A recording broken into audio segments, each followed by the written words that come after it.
ஏற்றத்தாழ்வு இந்தியாவிலும் உலகம் முழுவதும் உள்ளது. ஆவடி போலீஸ் கமிஷனர் விழிப்புணர்வு பேச்சு. ஆவடி காவல் ஆணையரகம் சார்பில் SC/SD மக்களுக்கான விழிப்புணர்வு முகாம் பூந்தமல்லியில் உள்ள தனியார் திருமண மண்டபத்தில் நடைபெற்றது.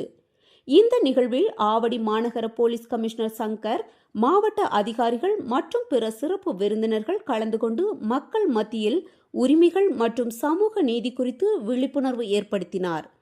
கமிஷனர் சங்கர் கூறுகையில், ஏற்றத்தாழ்வு இந்தியாவில் மட்டுமல்ல, உலகம் முழுவதும் உள்ளது. நாட்டு முன்னேற்றம் அனைவரின் முன்னேற்றத்துடன் தான் சாத்தியம்.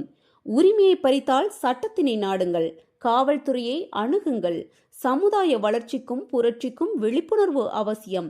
மேலும் தவறான வழியில் பணம் செலுத்தாமல் வங்கியில் செலுத்தும் பழக்கம் ஏற்படுத்த வேண்டும் எனவும் அவர் முக்கியமாக கருத்து தெரிவித்தார். காவல்துறைக்கு போகலாம். காவல்துறை அப்படி நீங்க புகார் கொடுத்தால் கண்டிப்பா காவல்துறை அதுக்கு நடவடிக்கை எடுக்கிறதுக்கு கடமைப்பட்டிருக்க.